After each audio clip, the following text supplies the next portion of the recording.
Hello, everyone, and welcome to the Think Outside Politics podcast. Today, we're here with Alfonzo Rachel from Zonation.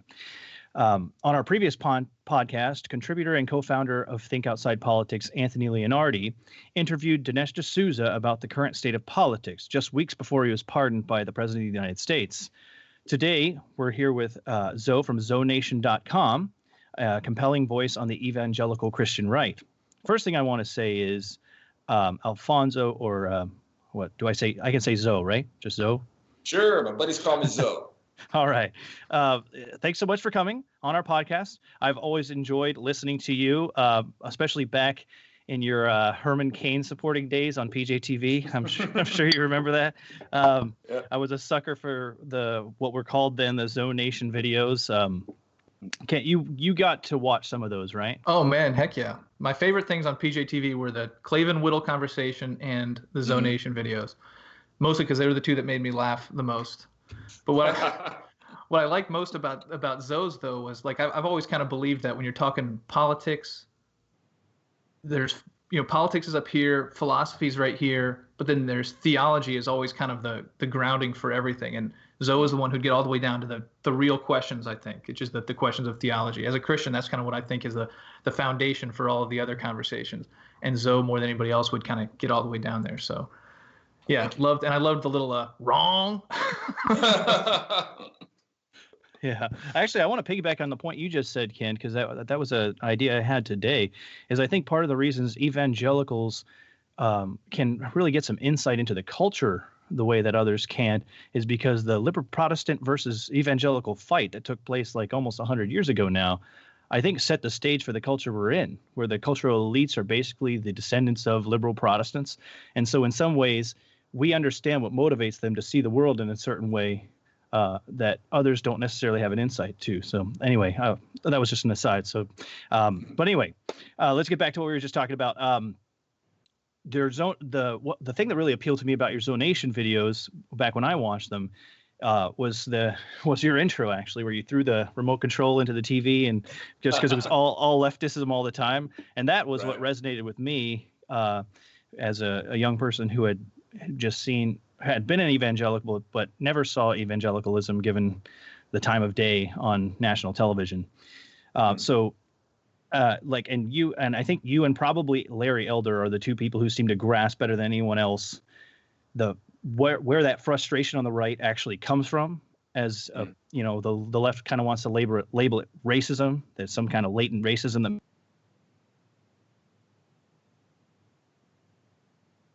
that are lied about by the national TV and media, and I'm sure you know that the evangelical position on political issues is hardly ever given a fair shake. For instance, abortion, of course. I mean, I would call the abortion position by the evangelicals the truly liberal position, since it wants to extend liberty to a previously unprotected class of citizens. But that's called hatred towards women. And and the stance of personal responsibility and personal justice, individual justice versus social justice and social responsibility, that they call that hatred of minorities. But in this hostile media environment, it's my first question to you is it has to do with the fact that even the right can sometimes be embarrassed of evangelicals, it seems. Just take the prominent example of Daily Wire, one of the up-and-coming conservative outlets. Until very recently, they had a liberal Protestant, a Jew, and a Catholic on their main podcast masthead and had no evangelical representation. And I know these are guys who know you because you've worked with some of them in the past. So, like, what's up with that? I guess why is there no prominent evangelical voice even from the right? Does it seem to you like it seems to me that we're just kind of being left out? Really quick, can I say with the Zonation videos, if people go to search for zonation.com, it doesn't exist. Zonation, Zonation has been gone for about 2 years when PJTV shut down. My video commentaries are now called the Zoloft. And a lot of people don't know that because, I've been shadow banned so much, the liberal overlords who run, social media and stuff like that. They keep me hidden so much that a lot of people don't even know that I continued my commentaries as the Zoloft. But those videos, that kind of content is on my website, bronzeserpentmedia.com. So not to try to shamelessly plug myself. I just wanted to make that correction that if anybody went to go look for Zonation, they're not going to find it. Well, they can find it, on PJ Media's YouTube channel, but but Zonation, there's no zonation.com. And in terms of representation, evangelical representation among conservatives, I think there's this is where the Lord is, the word has warned us: don't lean on your own understanding, but trust what comes from the word of God. Trust what comes from God. In God we trust. And I think with conservatives, to our own peril, we pride ourselves too much on our own intellect. It's like, let me get in here, and I have what it takes to bring the argument against liberalism. I have what it takes. I've got the intellect. These guys are, they're buffoons and whatnot, and I'm the intellectual powerhouse. But despite all of our intellection and stuff like that, for some reason, we're having a really hard time dealing with these so-called stupid liberals. And I don't think they really want the representation of scripture or bringing God into the conversation, because I think they're probably afraid that it takes away from their sense of sophistication. It gets in the way of them taking on the posture of being philosophical and being an academic and stuff like that. We don't want to let the word of God get in the way of that. I want to look like I've done my research, I've done my studies, I'm the intellectual here, and I'm going to educate you. Man, can I comment on that? When I was watching the Father's Day special that the Daily Wire did, and they had you kind of as a guest appearance there, Zoe, they're talking about the idea of manliness and like, what does it mean to be manly? And they're kind of giving different theories. And Zoe jumped in. He's like, well, I mean, we can all have our own theories as to what manliness is, but there needs to be an objective standard that we're measuring it by, and that's revealed through the scriptures by God. And again, it kind of to that, if we don't have that as a foundation, it's like, well, then where are we getting our foundation? I think you're right that that's kind of an embarrassing thing for an intellectual to admit, that, well, I need revelation. I can't just use reason and intellect and my own, thoughts. I need revelation to reveal that to me. True, man. And that goes for conservatism as well, because by what standard are we talking about being a conservative? Conservative according to what? And that's why, I go to the word. This is my foundation on how to actually be a conservative. And the word of God only works if you observe it and act on it conservatively. You have to adhere to the word. You have to stick to scripture. Don't go off script. If you go off script, what follows is oppression and murder. So if you are liberal with the scriptures, if you take liberties with it, then the thing that follows is oppression and murder. You will have strife. You will have problems if you look at the scriptures and try to interpret it by your own so-called understanding. You have to be conservative with it and stay within the confines of what God says. But people, they hear that and they think, oh no, this is conforming, this is constraint, and this is binding me. It's like, no, when you conform to the word of God, that is where true liberation is. So it's that kind of paradox there where you conform to the word of God, then you're liberated.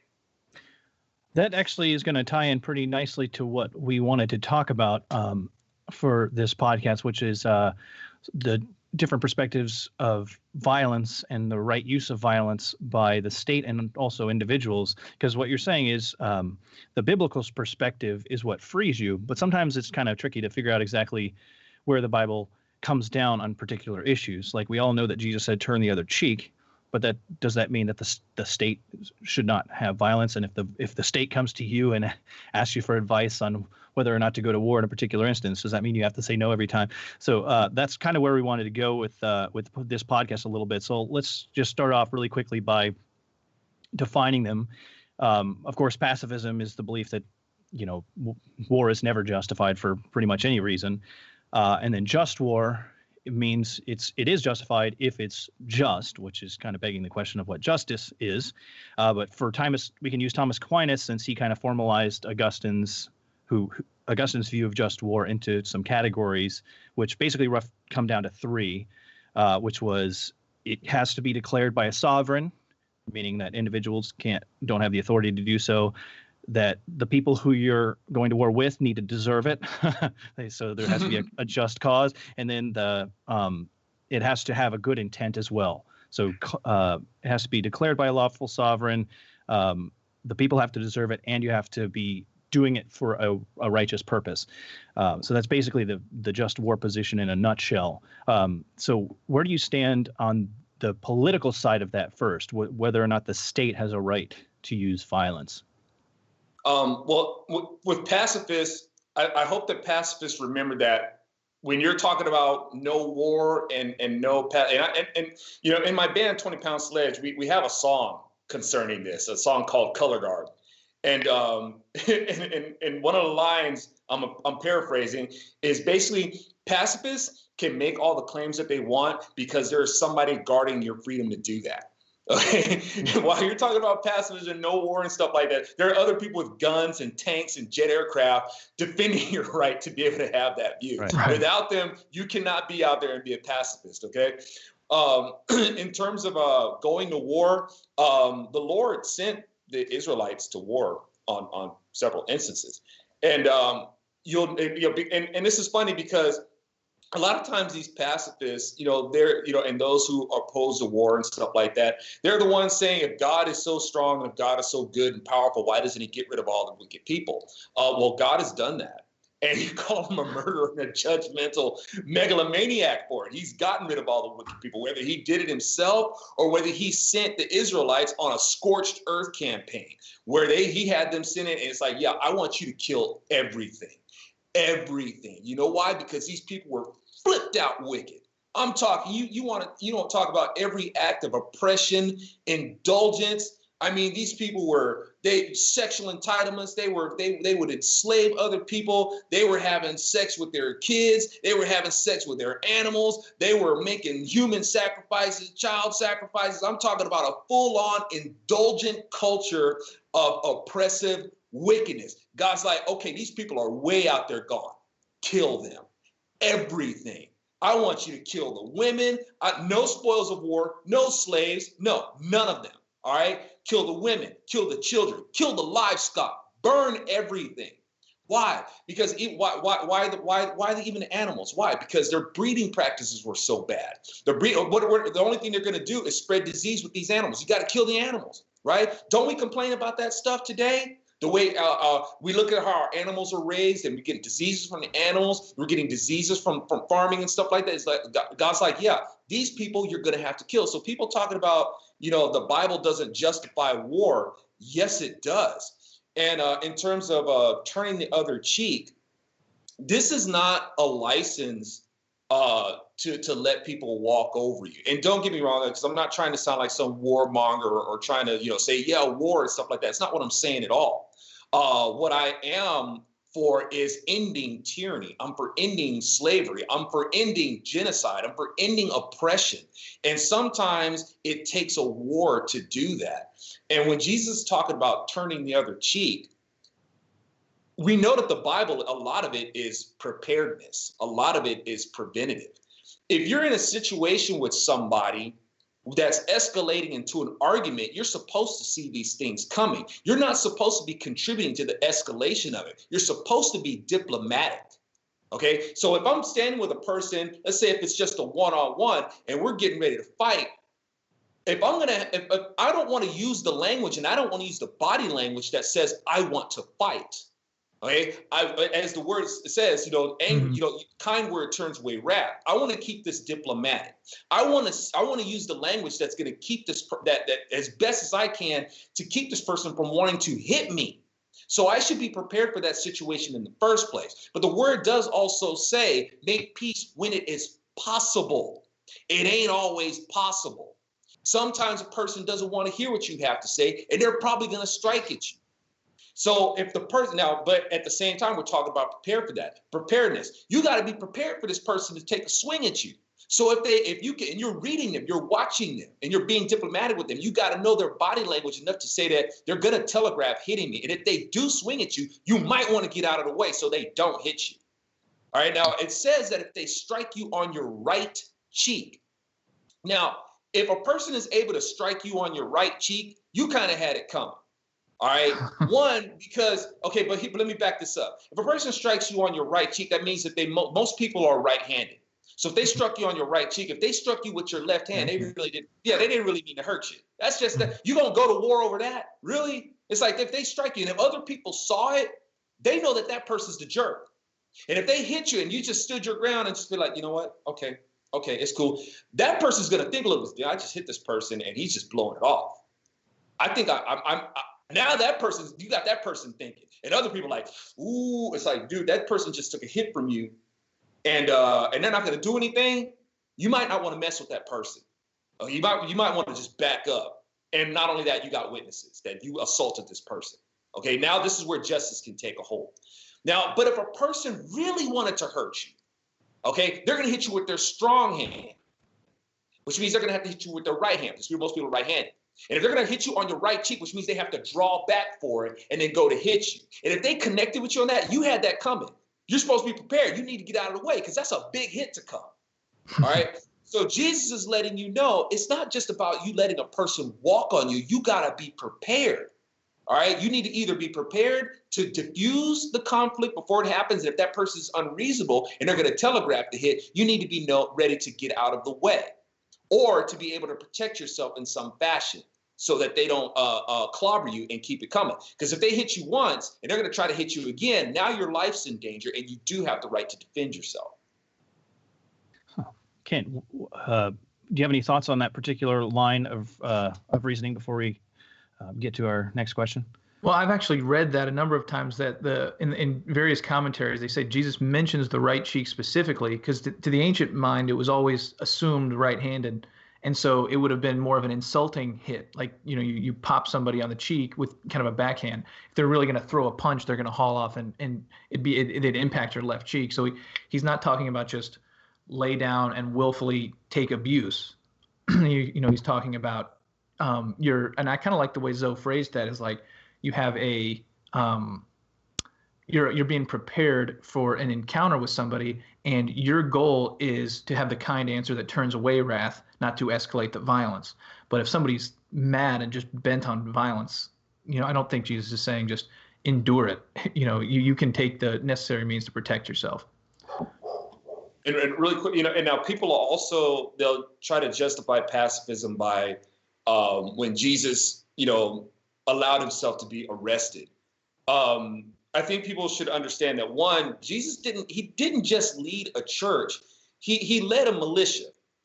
These people were ready to fight. It's like, don't be deceived into thinking that, and I'm talking about, pacifists who try to use this, as some sort of justification, that, these disciples were, a bunch of hippies that followed Jesus around. And no, they were strapped. They were armed. And not only were they armed, they were quite skilled. Okay? These were skilled warriors. You don't just draw your sword and cut off somebody's ear. All right. When Peter, the Japanese, it's an art form to them. It's called aido, and it's the form of sword drawing, which means that when just by them drawing their sword, once they pull that sword from the scabbard, their opponent is going to lose a limb or they're going to lose their life just by them drawing their sword. Well, that's what Peter did. Peter pulled out a sword and targeted a person's ear and cut it off. So that shows that these people were ready. They were ready to fight. And Jesus was letting them know, look, I've got a posse of some angry Jews that are ready to get down right now.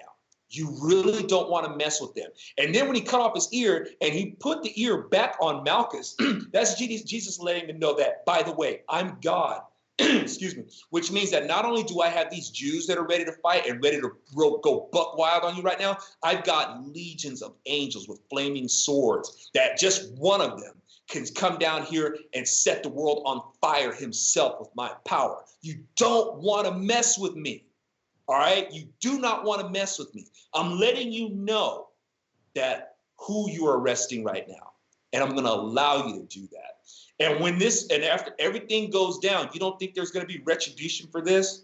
I'm going to be coming back. And when I come back, you don't want to be on my bad side. Okay? So it's like for people to think that Jesus is just going to let this whole thing slide, it ain't going down like that. There has to be payment for what's been done. There will be a war. I'm not happy about that. Please, it's like, please don't misunderstand. It's not something I'm happy about. I'm trying to warn people, dude, there's going to be payback for this, and you don't want to be on his bad side. If you're trying to paint Jesus as some hippie who's not going to have retribution for that, and he does that he does not give instructions for war, excuse me, then what you've done is that you've created an idol called Jesus, and you will be somebody that he does not know. Jesus will say, I don't know you because you didn't know me. You created an idol that you called me, but you don't know me, which means that you could be in front of his wrath when he comes. Don't be that person. Yeah, you can't take the Jesus of the Gospels without the Jesus of the Revelation. They're the same man, and then even John, who wrote one of the Gospels, wrote the Revelation. I love making the comparison of John, he calls himself the disciple Jesus loved, and he's resting against Jesus's breast at the Last Supper. And he's the same one who falls on his face as though dead in Revelation. He's like, spare me from the wrath of the Lamb. Right. So there's the humble Jesus, meek and mild, is the same one with the sword coming out of his mouth, And I think also to that point of, Jesus submitted to being arrested, and he's our example. So shouldn't we just submit to any kind of violence or whatever? Well, Jesus had a specific ministry to go to the cross. That's what his role was. The Apostle Paul was arrested, and he appealed to his Roman citizenship to defend himself. So it's like, it's not cut and dried as to, oh, Jesus did this specific thing in this specific case, therefore we always have to do that specific thing in a specific case. So I think that's a good point. Amen, man. Yeah, it's like we do have the right for civil disobedience. It's like because a lot of people they'll lean on Romans and things like that, and we're to submit to all authority and whatnot. And it's like, well, the Bible doesn't give a formula for serfdom. Like for instance, when God wrote the law for Moses, it makes it a point to say that he wrote the law on both sides of the tablets. Why? Because when Moses, he holds up the tablets, it can't be just Moses saying, yeah, this law is for you. The law is written on the other side of those tablets saying, yeah, the law is for you too, Moses. You're not above the law. You got to abide by the law too. And that's all authority. So yes, God, because we have authority because God facilitates them being there. But those who are your law writers and those who are elected to authority or appointed to authority, they have a responsibility to abide by the word of God too. If they do not, we do have the right to question them. That's why, like I said, the scripture says make peace when it is possible. So if it's in an instance of your government that is trying to bring oppression towards you, you may not be able to make peace with them. And fortunately, we do have, the peaceful transfer of power where we can elect these people out. Thank God that we have this republic where we could do that, which means that, yeah, we're supposed to be able to say, you know what, I don't think that you're representing and instituting good law. And we're going to question that and hopefully be able to do it as peaceably as possible. All right, let me, if you don't mind, I kind of want to ask a few questions in that line, and I think this will lead into our next question, because just to take the devil's advocate position, Kent was saying that the Jesus of Revelation is the same as the one who appears pacifist in Matthew, and you're agreeing with that, and then tying that to Moses. What about the person who then says that the connection that you make there needs to have a piece of information put into it as a caveat, meaning for Christians, unlike for Jews in the Old Testament, they're not given a political mission. Like, we're not told to abolish the Amalekites. We're told to take up our cross instead.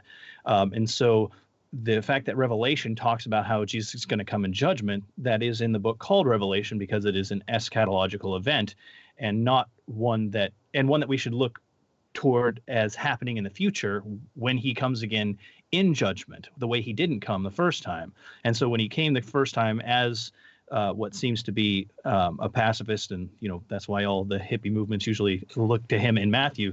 But how would you respond to someone like that? And I want to actually tie it to the first thing you said about the zealots who were ready to fight, because it does seem like Jesus is most of the time critical of them. And there were zealot movements of the Jews who were a political resistance to Rome.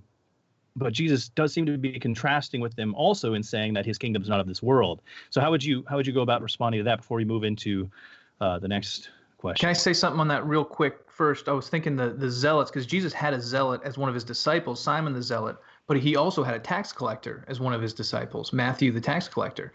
And so it seems as though he wasn't taking a stand necessarily on the tax collector who was totally pro-Rome and the zealot who was like insurrectionist against Rome. he was calling them both to something different, something separate, to where I make the comparison. It'd be like if Michael Moore and Rush Limbaugh joined the same, little movement. You're like, wait a minute, this guy's talking about something completely different than what we've been debating about. So, yeah, go. Sorry to interrupt there, Zoe. Sorry. And I hope I remember, because that's an interesting point. But before I forget, because I derail really easily. So now, is it fair to like preface this by saying we're talking about people who are kind of like, in the church bubble, the kind of God is on the throne, and no matter who's in power, God's in control. Is it fair to say that we're kind of talking about that? Is that relevant?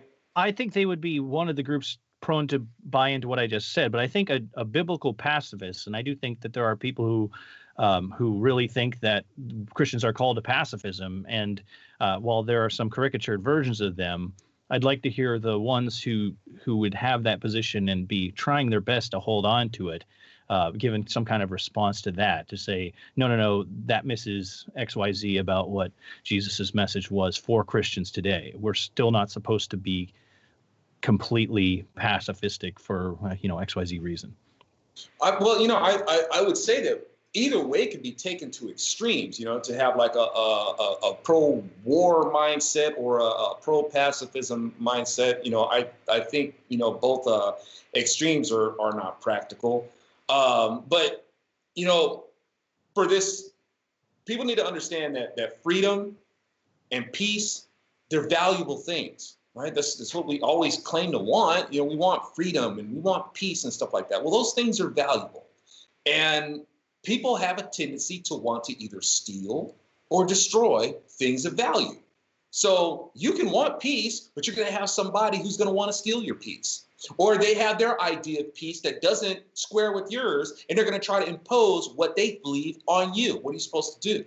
It may have to come to, it's like, now you can try to be diplomatic about it. You can try to, peaceably enact policy to wage against it. But some people are just unreasonable, and you can't. And, for the pacifist who's in the extremes, they're of the mind that you can. And the Bible keeps showing that, no, you can't. Jesus was standing in the face of people that just were not reasonable. It doesn't matter what he proved. He proved, he's like, look, I'm showing you works of my Father. I'm showing you. I'm not just telling you. I'm not giving you theory. I'm not giving you any sort of thing that you can't observe. I'm showing you these people were unreasonable and they wanted to kill him. They wanted to. All right. So now Jesus just allowing them to do that. This is not for us, just like you were saying, this was Jesus' particular ministry. Why? It's like, this isn't a prescription for us to just let people walk over us and then ultimately kill us. That's not Jesus' prescription for us.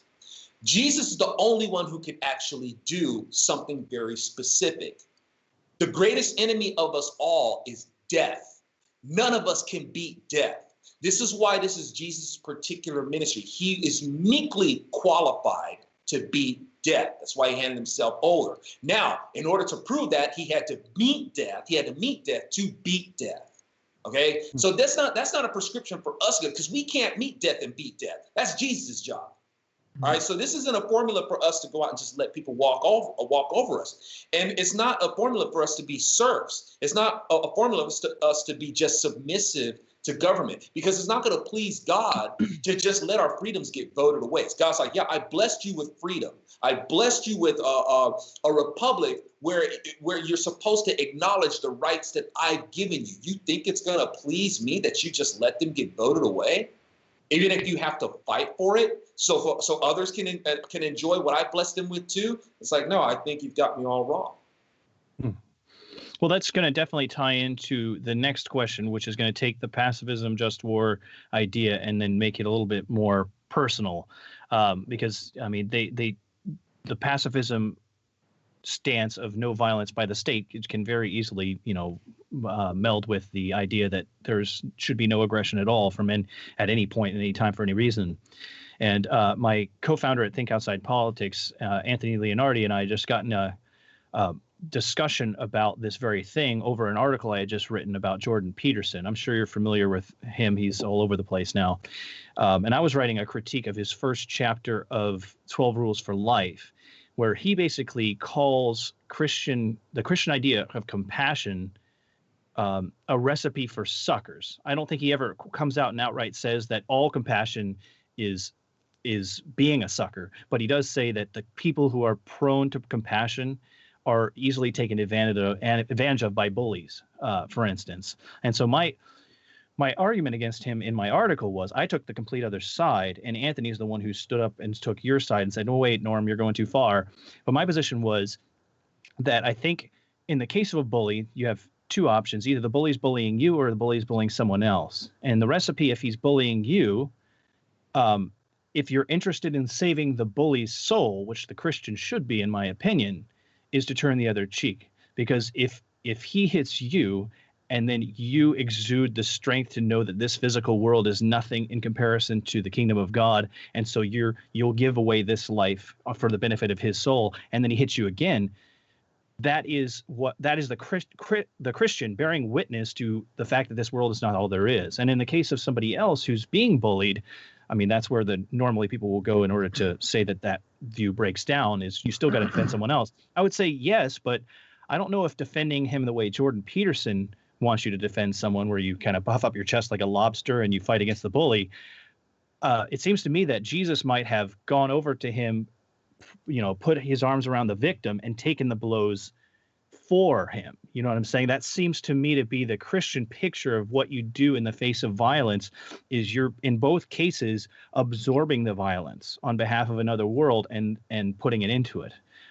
So how would you deal with, which side would you take on that, and how would you deal with that particular line of attack? That just can I jump in real quick first? Because I remember that conversation, and Anthony was saying, he gave the example of a father with a son. He's like, if a father sees his son being beaten or being attacked or even being threatened, it's like it's an instinct. Like it's not that he prays about it, meditates on some scriptures, and then decides, well, I guess I'll protect my son.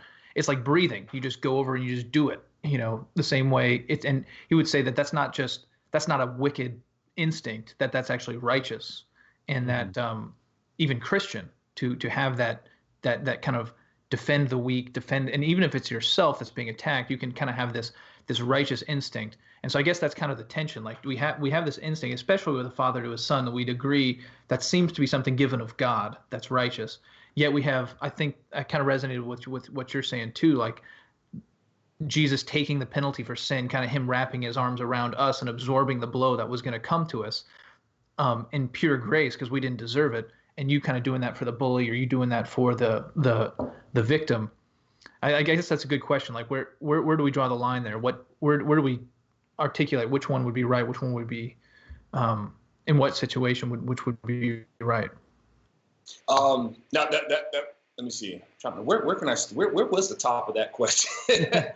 But let me start from throwing yourself in front of a person to protect them. Nice thing to do. The problem is if you try to step in front of a person, you got your back turned. What's to say that this person can't land a punch to the back of your head and knock you out? Okay? Now you really have no help to this person who's getting bullied. So you may have to. It's like in coming between a person who is being bullied by somebody. You may have to stand to face that person. And if that person is unruly and just wants to fight, you may actually have to fight that person. Or but God Himself, He makes sure that your motivations are right. Once again, when we're talking about when God doesn't allow like spoils of war and stuff like that, God is like, look, you have a duty to perform, and your motivation needs to be clear on why you're doing this. Okay, which means that there will be no spoils of war. You're not taking anything. This is justice. This is retribution, and that's it. So when a person fights, if they're fighting because they've got like some sort of ego trip, or if they're going to be malicious about defending themselves, you've gone beyond defending, and now you're stepping into malice. Okay? A person has to be able to keep that control about them. They have to, and it's not just self-control; it's godly control. And a person going into a fight, and like you said, praying over it. So, your instinct goes in. A person should already be prayed up. Okay? As a Christian, you're supposed to be prayed up anyway. You're supposed to always keep the counsel of God. And if you see a situation where it may be a gun attack, and if you're able to carry and stuff like that, are you going to pull out your gun and just unload your clip on this person? Why? Because you love the feeling of pulling the trigger? It's like, no, you're not prayed up, and you had no it's like you had no business pulling out that gun. But if you've trained and you've prayed and you got to pull out your gun just only to put this person down, and then stay your call weapon, the ambulance. that's something totally different. So yeah, there are times when violence is going to be warranted. Once again, I go back to the line where it says, make peace when it's possible. God does not expect us to be a doormat. Sometimes it's going to take a use of force to stop someone. I mean, and by these people's logic who believe that, what are we supposed to do? Were we supposed to just let Hitler keep on doing what he was doing? Mao, Stalin, Lenin, we're supposed to keep doing it. Were we supposed to let slavery remain? People think that at some point this stuff is just going to die out. It's like, well, no. As a matter of fact, there's still slavery going on in the world. There's still tyrants in the world. There are still oppressive regimes, right? And they've stripped people's ability to fight back away from them. So it's not a good idea to just allow yourselves to be subjugated. You actually have a right to defend what it is that God gave us. God, we're born to be free. It's the law, really. If you look at the 10 Commandments, you have these articles. You have the supreme article, and then the rest are clauses, right? The supreme article is, I am the Lord your God. There is no truth higher than that. It's such a high truth that it's a law. Anything else under, because we look at it as, you shall have no gods before me and stuff like that. And that's what we take as like the commandments. No, the law is that you recognize that I am God. And if you don't get that, you're not going to get the rest of them. Okay, and inside of that clause, it says, I am the Lord your God who raised you up out of Egypt. Egypt itself means oppression. It means house of bondage. And what God is saying, it is a law that you are supposed to be free. I made you free. And anybody who tries to take that from you is on my crap list. All right. So we are supposed to guard our freedom by fire if necessary, because it is the law of God. Okay. So on the interpersonal question, I guess case specific, you're not going to wrap your arms around somebody and defend them from gunfire. You're going to do something else that's going to protect you. But if it's something that it's clear from that situation, turn the other cheek is going to de-escalate, not escalate, then in that case, you're going to turn the other cheek. And I think that kind of was what Anthony was saying. Not that you're wrong, Norm, in your article, but that case specific, it might not be that that's a universal mandate, which I think is kind of what Zoe got to in what he was saying too. Yeah, we don't want to sacrifice being practical for being compassionate. There's Jesus was the perfect balance of common sense and compassion. So yeah, I mean, to take Jesus as a formula to once again to let people walk all over you, I think they're really missing the point. All right. Well, I think that's a good place to maybe wrap up that particular side of the discussion, Kid. Or did you want to go on a little further in the line of pacifism? Did you have anything else you wanted to say on that line? No, I think that really established, and I think that's probably, I don't want to speak for any other Christians, but I think that's probably the majority evangelical Christian, in that there's kind of a tapering of justice with mercy, case specific. Jesus was saying something when he said turn the other cheek. Jesus did give us an example on how to live, but just because he submitted to an attack doesn't mean that's always the mandate. And so I think that kind of establishes probably the majority, or at least a common, maybe just war, just defense for certain instances of violence. All right. Well, in that case, I do think that did kind of wrap it up, and I think any attempt to further bring in the devil's advocate position might just end up having us go in circles. You might start advocating for the devil, which you don't ever want. Right. Exactly. But that since we have do you have a few more minutes? I had one more question that was kind of unrelated to this on an article that I'm about to write. And I was really interested to hear your particular opinion on it.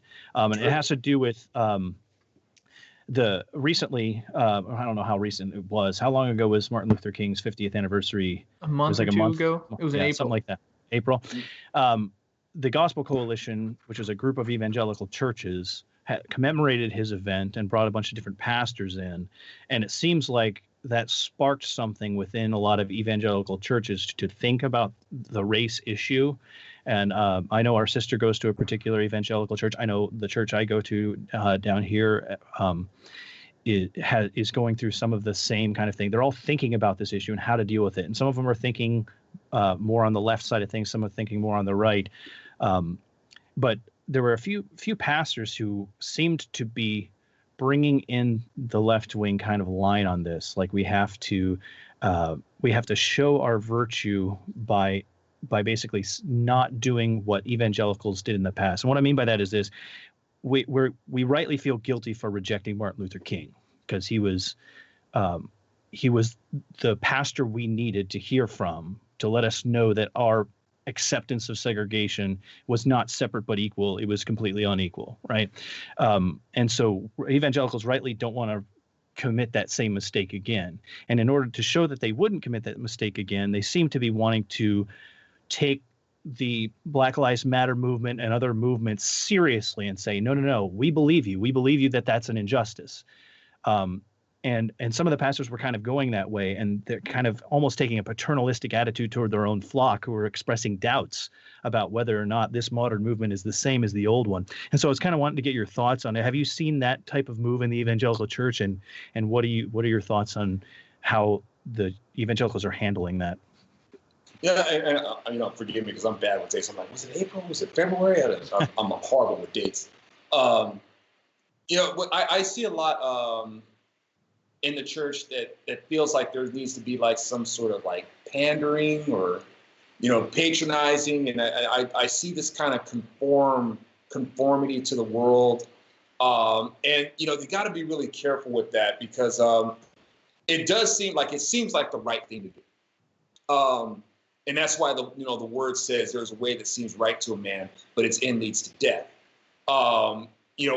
One really needs to be careful on what it is that they're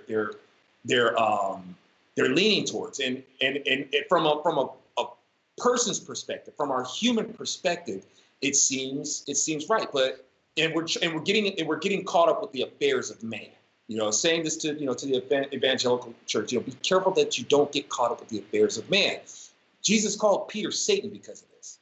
All right, why? Because Peter was caught up with the affairs of man, not with the affairs of God. And if you're going to give, credence to, the Black Lives Matter movement and stuff like that, you lost sight. You lost sight, and you're giving into the affairs of man by doing that. The whole, if the church is going to try to get behind this, I don't know, maybe they think it's spiritual, or maybe it's like some sort of exercise of feel-goodism, or maybe they feel like they're redeeming themselves. For being, it's like, look, the Lord redeems you. You don't redeem yourself. And it's not going to help to try to get involved with a movement that's bent on an ideology of really revenge and entitlement and wanting, special treatment and stuff like that, and bullying and whatnot. Now, and don't get me wrong, because I know that a lot of people, in the Black Lives Matter, they feel justified with what they're doing. And they're speaking out against these injustices, a lot of injustices that they never even saw. They're basically vomiting out an ideal of oppression that has been imposed on them, mainly by people in their own community. All right. So the movement is totally different now. It's not even, it's nowhere near the same. But if I can just get down to the nitty gritty. For Black Lives Matter, and for anybody who gives them the benefit of doubt of what they're doing, they need to understand it's not white people in general that has brought about these injustices and these oppression and stuff like that. It was a specific party that did it. All right, it was the Democrat Party, and all the injustices that they're upset about today in their communities, they're run by Democrats. So instead of like saying, hey, well, maybe these, with Black Lives Matter, maybe, white people, they do have to step up and, and be redeemed for what it is. No, not white people in general, Democrats specifically. So it's like, if you want to target somebody, yeah, I'm with you. It's like, it would be them. Because if they're gonna bring Martin Luther King into the picture, well, who was Martin Luther King? He was standing against. It was the Democrat policies. The Democrat Party's been the apartheid party in America. So, and who arrested him? Democrats. Who was out there hosing him and releasing dogs on them in the streets? It was Democrats. Who shot Martin Luther King? It was a Democrat. So it's like all these problems, this institutionalized racism, and the problems that faces the Black community today. Well, it's Democrats. So take your beef up with them. But the church says, oh, well, we don't want to get involved with politics because God is neither a Republican and God is neither a Democrat. Well, now you just made you just stagnated the congregation. Congregation doesn't know what to do with the political issue because they have no idea who really represents them because you just made them all. And people, don't get me wrong, Republicans and Democrats in terms of people, yeah, they're acting too much alike. And when they act alike, which means they're acting like Democrats. Republicans are ceasing to be Republicans. They're acting more like Democrats. But in principle, the Republican platform is going to stand closer. I mean, I could stop being a Christian if I looked at other people. Be like, man, look at these Christians, man. What's the point of being a Christian? I'm not going to stop being a Christian just because, oh, they're all the same. They're just like Islam. They're just like Mormons. And they're just like this and they're just like that. No, I look at the word and this is what it is to be Christian. I try to stick to that and I'm not going to stop being a Christian just because some other knucklehead is getting it wrong. Okay? I could be getting it wrong. And just the same way I'm not going to stop being a Republican just because these knuckleheads are getting it wrong. I see that it squares up mostly with the Constitution, so I'm going to go with that. But anyway, long story short, I'm just saying these people need to stop taking their beef up and stop making it about white privilege and stuff like that. You know what party instituted white privilege? Democrats. It was them. All their policies was about privileging white people and everybody else was second class. So as you got a beef, take it up with them. Be a church, be honest, and take the gripe where it truly belongs. That actually, I didn't expect this to really tie into our previous conversation, but it kind of does about the role of the church. It's all relevant. About the role of the church in politics, because that would tie into, obviously, a pacifist thinks that, we should eschew politics and just be the church separate from the world. Do you think that the church has a role at all in, I guess, what would be called social justice issues? Like, let's take the quintessential example, Martin Luther King. Let's go back 60 years or whatever it is, and say that you're an evangelical pastor in those churches. Do you tell them, hey, we need to at least vocally support this particular political figure, or do we take a hands-off approach, or how do we decide where the church should stand up in politics and then stay back behind the scenes? Like for me, and this is probably one of the reasons why I'm not very popular with people, because I don't really voice, which candidate stand. But I think the only time I did was like with Herman Cain. But I usually don't make it a habit of promoting a political figure, and I'm doing them a favor by doing that. My whole thing is about promoting conservatism. It's like, look, this is Bible-based conservatism. I'm trying to promote that in the culture. And if you're the right candidate, you'll square up with that and people will see it. I wouldn't have to promote you because people would see it as it is. And the thing is, what a lot of these political figures, I mean, like Trump was an anomaly. But Trump at the same time, he was conditioned for this because he had the cultural clout to be able to do it. That's what it took, man. You got to be able to, you got to sell it. You got to sell it on the culture. And even though a lot of people are mad about it, he pulled that whole thing into his wheelhouse because he was geared for it. He's a reality TV show icon. He was already, and reality TV was big in the culture. It's big in the culture. He took that whole campaign process into his reality TV. He made it his own reality TV show. Right? That's why a lot of people could relate to it. So what I'm saying is before these people can really consider taking office, you got to sell it to the culture because we're governed by our consent. And if the culture ain't really hip to what it is to be conservative, they're not going to consent to being governed by one. Mm-hmm. So that's why it's like this really. I hope I'm answering your question. I hope I'm not getting too far into the weeds. But the church, they need to understand that. Yeah, you need to be involved to agree. I'm not a big political person.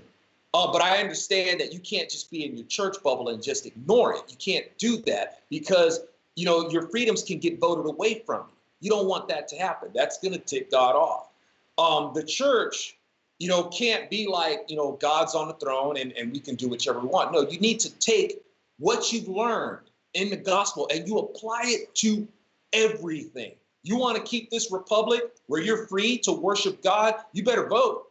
And you need to take this with you into the voting booth. You can't, it's like, well, I believe in Jesus and he's a savior and he's the king and stuff like that, but he's not smart enough to know to take me into the voting process. You don't do that. Jesus needs to be with you in your marriage. He needs to be with you with your kids. He needs to be with you on your job. He needs to be with you on your creative endeavors. He needs to be with you when you vote. Take him with you when you vote. Don't leave him out of the process. I think that right, so, real quick, that links up a little bit with what we were saying about, like, you can be overly politically minded as a Christian, and especially as like if your job is to be a shepherd of a flock of believers, and all you ever talk about is who to vote for in politics, that would be taken to an extreme. It's just like we were talking about with the violence thing. You're saying it's case specific. Like there's certain times where you might have to speak up about an issue. Like take the abortion issue. Like if we all just say, well, let's just step back, let's not talk about it. There's grave injustice going on that needs to be addressed. But if it's, whether the tax rate should be 19% or 23%, and you're going to preach about that 3 Sundays in a row, you might be a little, you might be focusing in on that a little too much. So yeah, I think it's kind of like that same thing, case specific, and I think also scripturally directed and spiritually directed. The Holy Spirit has more of an insight into these issues than we do.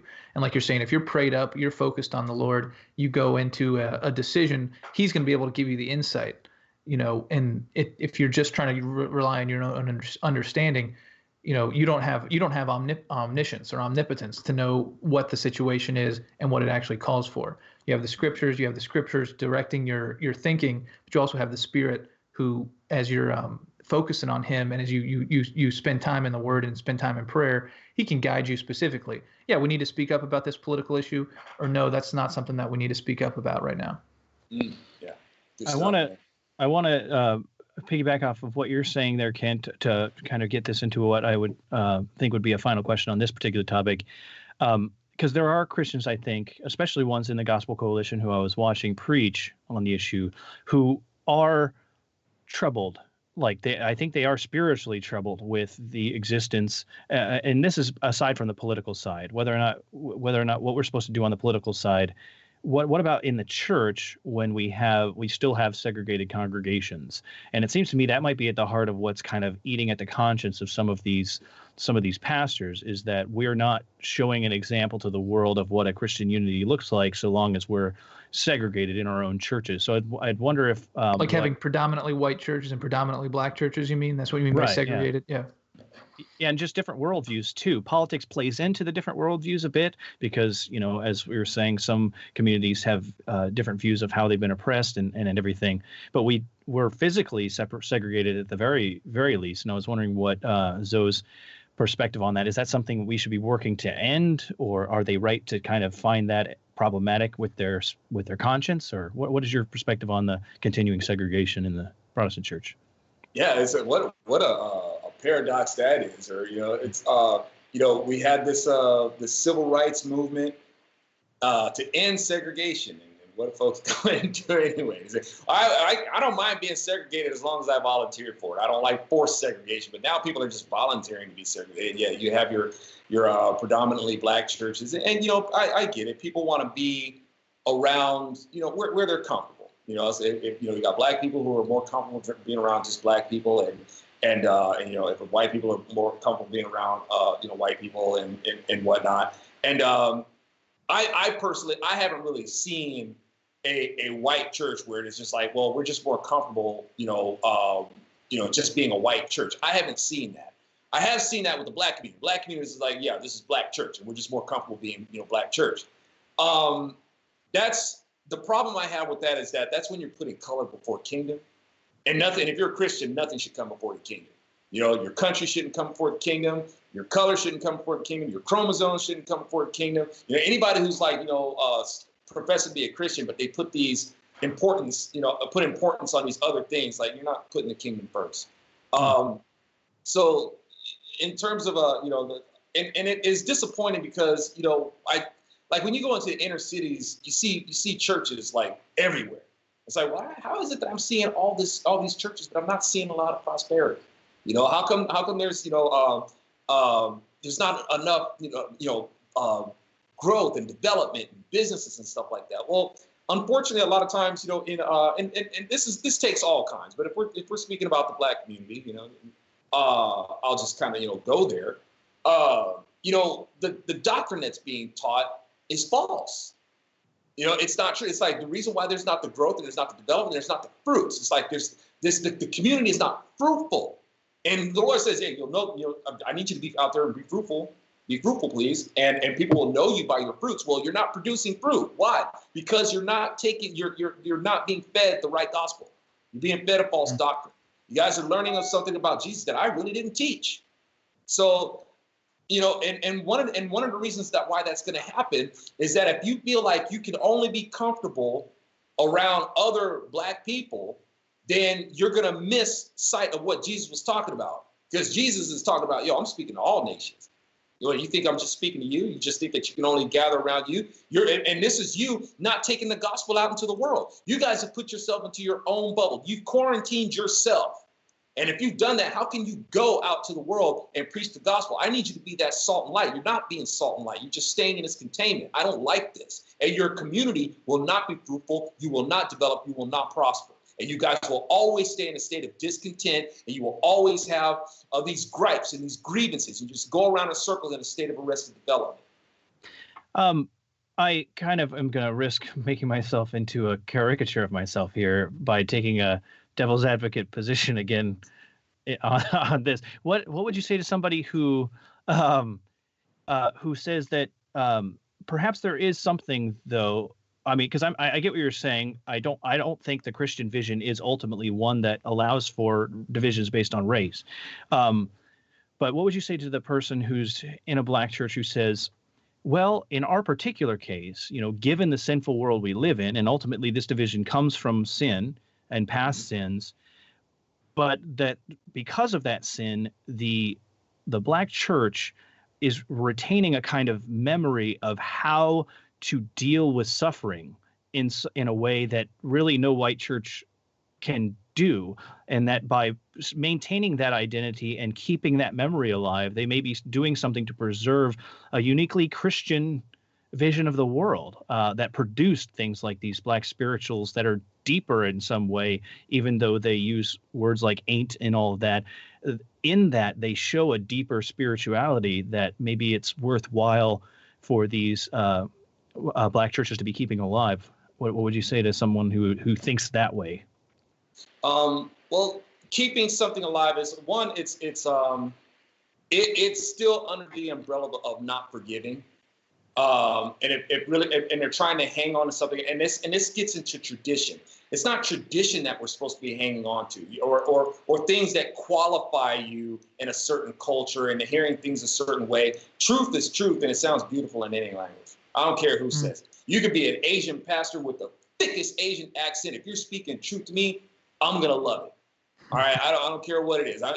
Whether you want to speak the most square English, don't care. If you want to use jive, don't care. Speak it. If you're speaking truth to me, I'm going to eat it up.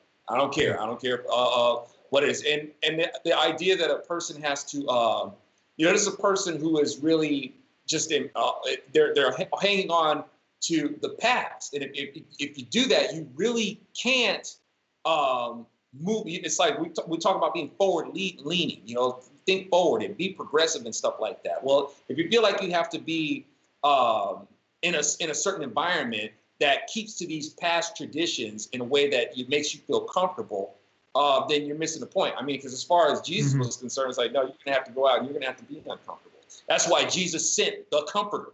All right. Why did Jesus need to send the Comforter? Because we're going to be uncomfortable. And if you're just thinking that, okay, well, I'm just going to be in here and this is the only way that I feel like I can really receive the spiritual experience, then you're already living in a delusion. Let me see if I can kind of speak to that. I'm thinking, tell me if I'm getting this right, but so you can take something that came from suffering, that was a uniquely Christian experience, like the Negro spiritual, that white churches sing too now. And We can say, you know, we can sing, I've got a harp up into the kingdom, ain't it that good news? You know, but if we say we have to stay there, we can't go with where the Lord's now taking us, we're going to miss the next thing that he wants to show, which he might show through an integrated, unified Christian church, because we're saying, well, we still want to experience what we learned in the 1890s. Okay, good. Learn that, apply that, and don't just keep it for yourselves, but share it with the church. But what about what he wants to continue to reveal, continue to experience?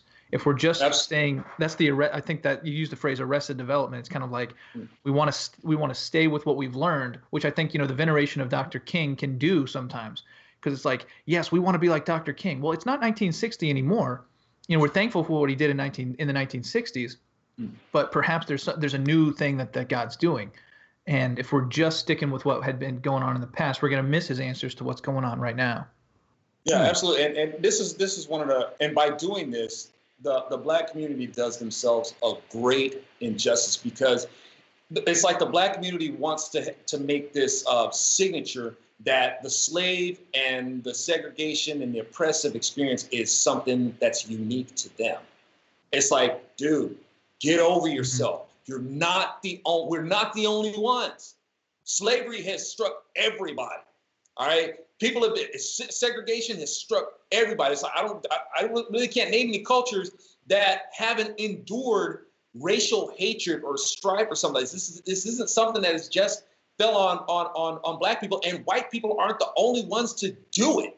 You know, so it's or have waged a war against another culture, against another race of people, and have subjugated them or plundered their resources and stuff like that. White people aren't the only ones to have done it, and Black people aren't the only ones who have ever suffered through it. So Black people need to quit acting like a bunch of victims and putting themselves in this little scared bubble where we can't go out in the world because white folks is gonna get us. Well, you don't really trust God then.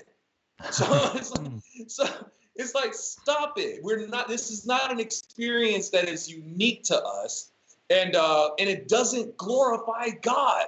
It's like, hey, well, if you really glorify God, like, you know, like the slaves back then, it was like, hey, God is getting us through this.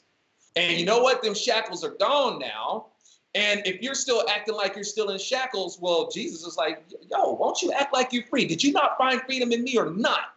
Well, you've got shackles on you, and you got the key in your pocket, and you're not using it. That's on you now, right? You still want to sit there and act like a victim and all that sort of stuff, and you know, blaming other people. Then you don't really know me.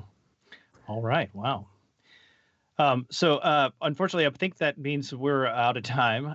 But thank you, everybody who's tuned in to watch this. Thank you so much, Zoe, for coming by and giving us your wisdom and your preaching there at the end. That was awesome. I was going to say, gave the most amens of any podcast we've done so far. So. Oh, wow.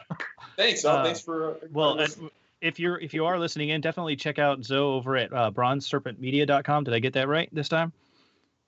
Yes, thank you. All right. And check out us at thinkoutsidepolitics.com as well. Thank you, Kent. And I'm Norm Young. Thanks so much for coming in and listening.